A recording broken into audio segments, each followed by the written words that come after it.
Okay, hi everybody. Doing it a little different today. I think most of you know that I'm a private tour guide. I do work buses, but to really get a great experience of Israel, if you can allow yourself to take a private guide.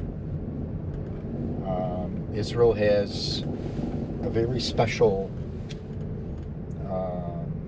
situation with private tour guides in that we have specially licensed cars and only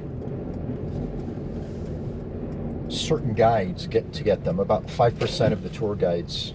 We have to jump through a lot of hoops to be able to get a licensed car. The car is licensed through the Ministry of Tourism, through the Ministry of Transportation. We have to pass a committee. We have to show that we work only as tour guides. And this is, of course, to keep the quality of the tour guides for private car touring up to snuff. Now, we drive the car. In a lot of countries, I just came back from, before the coronavirus scare was in Montenegro, and I took a private guide for one day. And she had a driver, which is very nice, but you're also paying for the driver. So Jordan's the same way. No self-respecting guide does it. So what we're doing today is I'm going to be like taking you, like I am. The whole idea is to have a private tour, a private virtual tour. Now, when you come on a tour bus, you have to do the itinerary that is written for the tour bus. But when you do a private tour, you're telling the guide what you want to do, with, of course, the guide's input. Remember, the guide is always right. You are not always right when you come to a foreign country you've never been to. The guide is right. He knows. He or she knows. So what we're going to do today is what I should have done at the beginning of the tour, and that is I'm going to take out a map and show us where we're going. So we're going to, traffic here is kind of light today. I'm going to stop at the next bus stop and take out the map, because where we're going to is, in just a minute you're going to see, I'll switch the camera out. We're going to Mount of the Precipice in Nazareth. Now, about half my clients are Christians, and Jesus spent most of his life in Nazareth. When you really think about it, he probably lived till he was about 35, 36 years old. And 30 plus years he spent in Nazareth.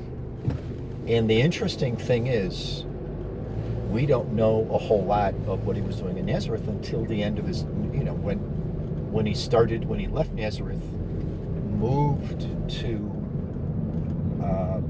the little fishing village of Capernaum on the Sea of Galilee on Lake Kinneret. But we don't know a whole lot about him. So a lot of bus tours go to Nazareth and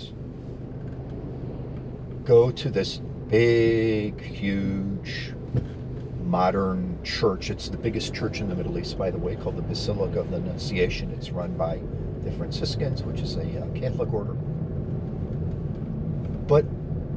And it's supposedly built over the home of Mary and Joseph.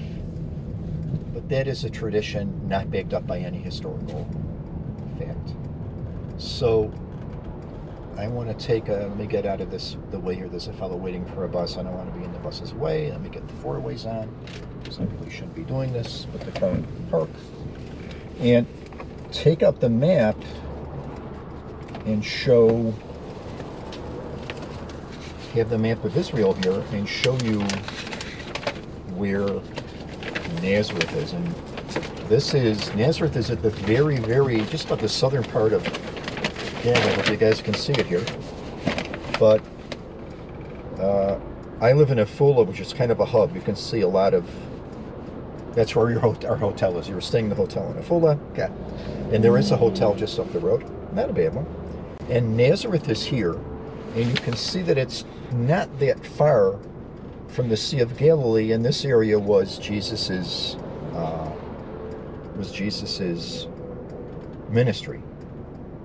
So what we're going to do now is I'm going to put the camera facing forward, as if you're driving. I'll be talking. You'll be able to hear me, but I'll be talking, and you get to see. You'll get to see the bird's eye view of the trip, as if you're in my and we are in my Mercedes, my special tour car. GoPro, stop recording. Okay, so we're going to. Oh yeah. Sorry about that. Oh, yeah, we got it. Since you're looking through my windshield, let's get a little bit of cleaning action there. There we go. I haven't used the tour car in about 3.5 months. So, unfortunately, what'd you say you want? Oh, okay, I'll turn the air conditioning on for you. So we are on our way. If you look over this white Toyota a little bit over its right side, you'll see there's a mountain there, and that's where we're going. We're going to be driving. Now, what I want you to notice is that up on the other side of the mountain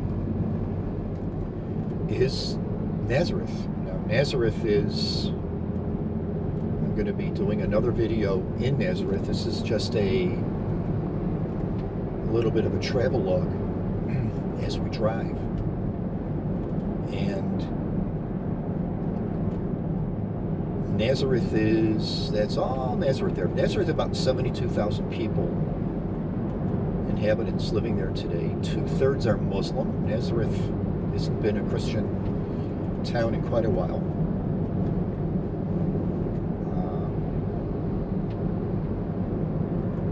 Christians have been leaving the Middle East really since right before World War I, about 120 years ago. Most of the Christians living in the Middle, the Middle East was about 25%, between 20 and 25% Christian. Today it's less than 3%. The Turks killing a whole bunch of them in World War I had something to do with them. The Turkish genocide of the Christian Armenians. Remember, Turkey is a Muslim country, and the Armenians were loyal citizens of the Ottoman Empire, of the Turkish Empire, as Jews were loyal citizens of Germany before World War II. They fought in World War I. Jews were less than 1% of the population of Germany. Before World War I, yet 2% of the German army was Jewish in World War I. So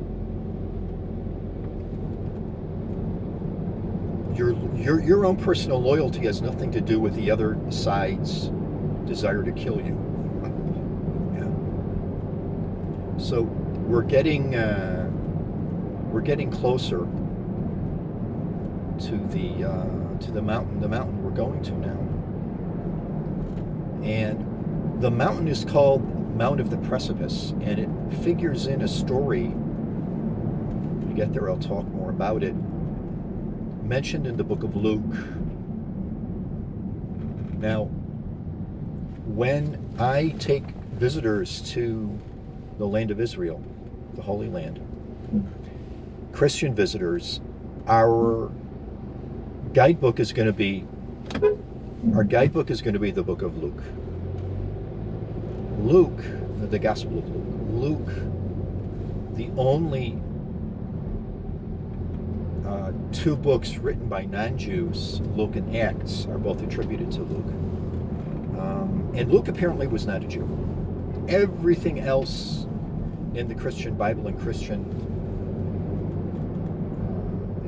Christian scripture is written by Jews, of course, who believed that Jesus was the Messiah, that the end of days was near. And they were a sect within Judaism, just like the Essenes, those very strange guys who wrote the Dead Sea Scrolls at a place called, and they had their center, they had their corporate headquarters at a place called Qumran. I'm also going to do a virtual tour of Qumran later when it gets real nice and hot. It's in the desert. So and farm machinery. Yes, we are in a rural area. You'll notice this beautiful valley we're driving through is called the Jezreel Valley.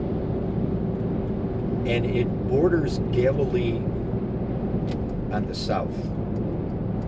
So right now we're more or less driving north. And you can see the signs for Nazareth coming up. So the Galilee is a word in Hebrew, and you hear the word gal in there. Gal means wave. Gal is a wheel. So the word Galilee comes from, these up and down. We have a set of these hills, mountains that go up and down. Valleys between them we're leaving the Jezreel Valley here. You're going to see it coming up on your right. And we're going into the first set of the Galilean mountains. In Hebrew, we call them Kesulot Mountains. You probably have heard of them by the name of the Nazareth Mountains. We'll get to see how good our visibility here is inside we go into the tunnel. This tunnel, not so new. It was built about 15 years ago. But it sure saved us a lot of time.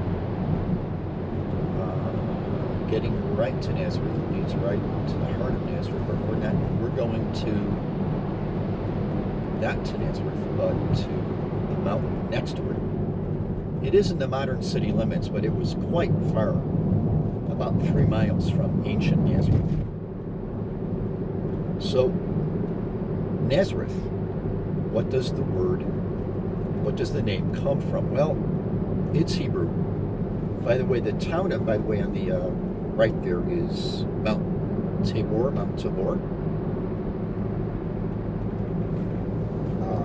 The Jewish town that borders Nazareth, Nof HaGalil, used to be called Upper Nazareth. My wife is from there. I lived there about 25 years. So these are my old stomping grounds. And actually, this used to be a quarry, and they just decided to build a highway, and using the quarry as a pass to the mountains. So what we're going to do now is we're going to be going to the mountain, which is on our left here. You can already see the sign, Mount of the Precipice, on the left. And here in front of us is the city of Nazareth. And if you could kind of notice something right now in the skyline, excuse me, is that if you look at the skyline now, you'll notice that there's a spire under a golden dome. It's actually behind it. Excuse me. And for some water. And I do have a fridge in the car.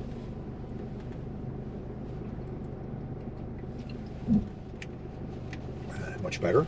And if you come with me, you get cold water in the house. Anyway, to the left of that spire, that golden dome is the dome of a mosque, and that mosque is called Nebi Sa'id, and the minaret of the mosque is behind it. Notice that the minaret is taller than the church. That's according to Sharia law. Islamic law, the tallest building in a Muslim town cannot be a non-Muslim building. It can't be a church. It can't be a synagogue. It's got to be the mosque.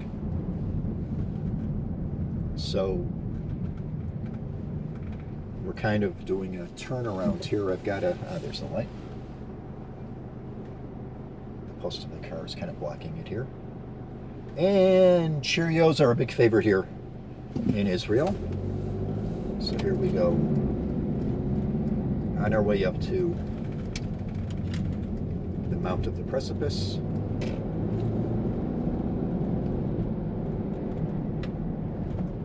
And just a minute, we'll turn. With everybody else, it seems.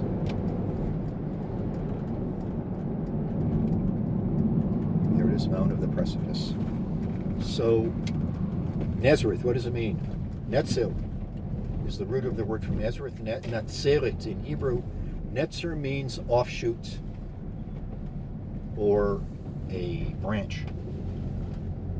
So offshoot or branch of what? Well, Jesus is descended from the house of David. So Nazareth means the branch of something. And what a popular theory today is that, by the way, Nazareth had at the most about 350, 400 people at the time of when Jesus was born. It was a little nothing of a town. You remember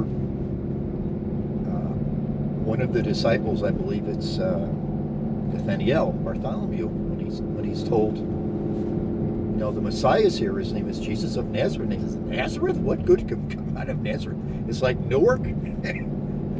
Hey man, nothing good comes out of Newark. So here we're going up now notice we're going up a mountain. The mountain is made out of limestone. In Galilee, the mountains are all limestone. When you go down into the valley, this guy's tailgating me for some reason. When you go down to the valley and get closer to the Sea of Galilee, to Lake Kinneret, the land becomes volcanic because the Golan Heights and also part of the middle of the Galilee are volcanic. So here we have agricultural little farms here, and we're now in a national forest called the Mount of the Precipice National Forest. Now, if you were to come here before the shutdown, you would have seen a lot of tour cars here. And there aren't any tour cars. I'm gonna park right, I think I'll park just right back of this guy, and here's where we get out. Ladies and gentlemen, this is where we get out.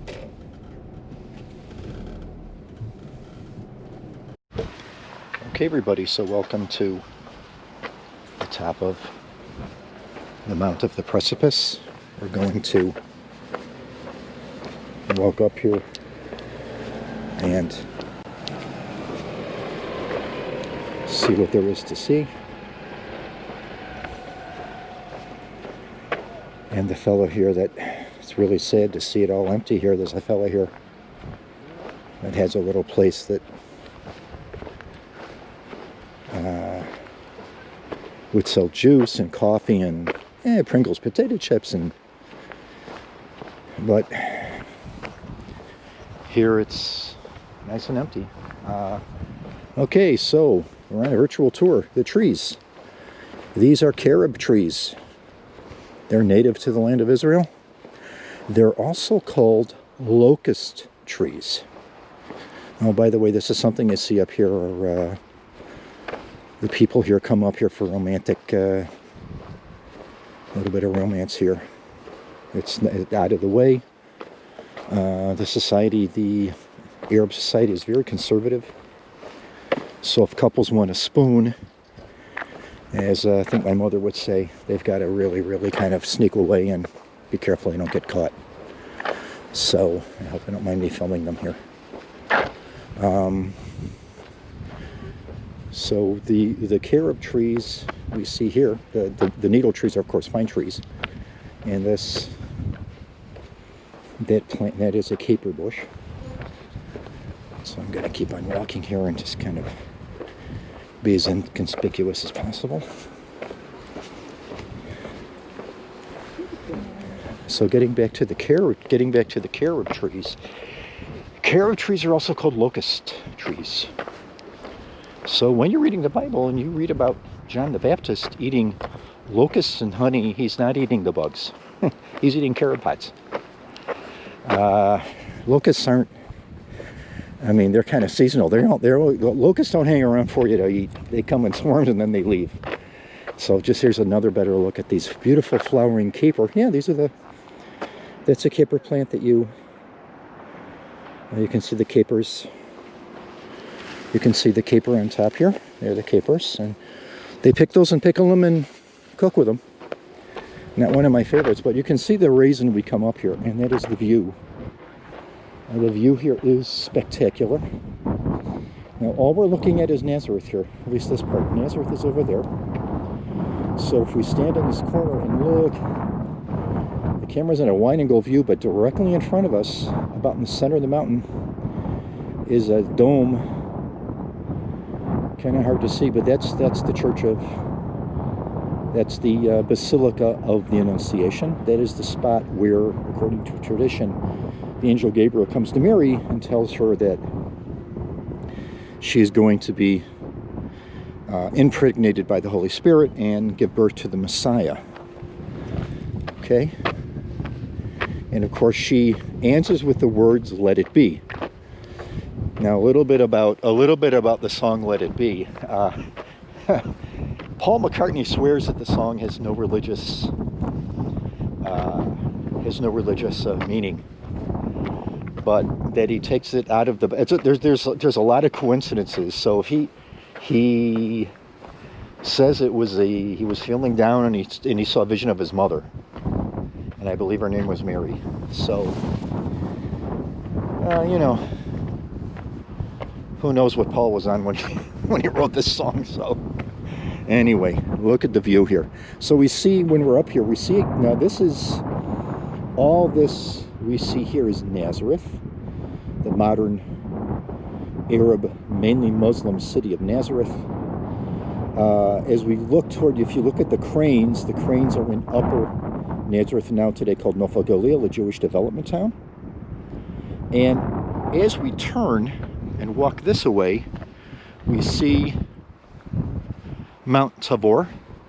Now usually you come here in the afternoon, so the sun would be behind you and you would get a better view, but I think the view here is pretty darn good anyway.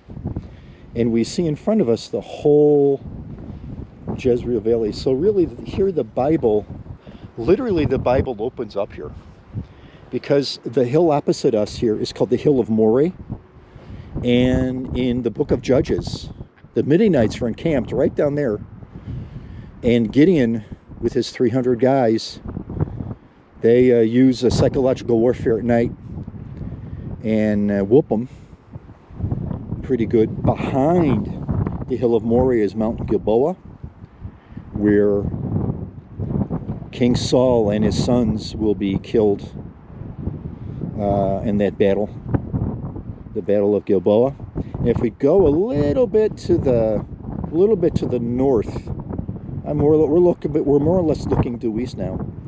Down there is a little spring at a place called Endor, where not a witch but a necromancer. I talk to dead people, right? Where King Saul finds out he's going to die the next day. Now the Jezreel Valley here, kind of hard to see in the distance, but Jenin, I mean the Palestinian Authority, is over that way. And right now, I'm going to be facing, oh, by the way, that's my hometown of Afula right over there. So I'm going to just go this way and look right where we're looking now. Kind of, it's hard to make out, but we're looking at the Vale of Armageddon. So this is where it all ends. Yeah, down over there. So I have about 6 miles. My apartment building just right over there in Afula. So, guys, this is, and you can see all the tourists. You know, this is what we have. We're very concerned about the tourist industry here in Israel. We don't. I'm supposed to have it. My earliest tour is in September. I've got a feeling those people won't be able to come. We're experiencing the United States is deep in a lot of trouble, but especially the coronavirus trouble now with everybody not, these demonstrations going on, being allowed, spreading the virus. And here in Israel, we just started easing restrictions, and our infection rate doubled. So I hope that within a year, you'll be standing here with me. So, so what happens here on the Mount of Precipice? So now if we look over here at Nazareth, it says in the book of Luke 4, that Jesus is reading from the scripture. Yeah, I'll talk about that more when I get to Nazareth. We'll do the Nazareth virtual tour. But he's chased all the way over here. Now that's a good run. That's I used to be a cross-country runner. Those people had obviously this spot is not the place where this happened. It would have been a lot closer. But this is just a spot where people are taken just for the view, and it really is worth coming for the view. And unfortunately, a lot of tour buses come here and don't even bother going into Nazareth, which I think is a shame. Nazareth is a nice place. So Jesus is literally chased out of the synagogue by saying that he reads from the book of Isaiah and says, "Hey, I'm the guy. I mean, I'm the Messiah." And remember, he's preaching to a small town, and maybe 70, 80 people in the synagogue, and they don't know who he is. Hey, I remember him when he was running around with his dirty diaper calling for his mama. He's the Messiah. So they take umbrage, they get upset. They chase him to a hill to throw him off, which was a way you executed people by stoning. Throw him off a hill, and if the fall didn't kill him, you stoned him. And it says Jesus walked among them. He'd probably come down and say, "Hey guys, take it easy. You know who I am, whatever." But it's called also the Hill of the Precipice because if you look down, you don't want to walk too far over that edge. It is a long way down. And there is a local story here that Jesus leaps from here to Mount Tabor, which is over there. Now, if you look behind Mount Tabor and you just see that ridge of mountains, that is the Gilead. That's in Jordan. So you can see how small Israel is. You see Jordan just over there, and then we see the Palestinian Authority opposite us. That's Jenin, what we're looking at right now, and that isn't the Palestinian Authority. That's not Israel. That's Palestinian Authority. So you get some idea of how small Israel really is. We're looking, just one last thing, we're looking directly, kind of hard to see, but if you look on the mountain right in front of us, you'll see a white building. That is a spot that celebrates where Elijah defeats the priests of Baal. Okay, so a great spot to come here.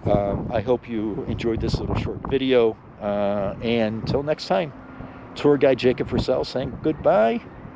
See you next tour.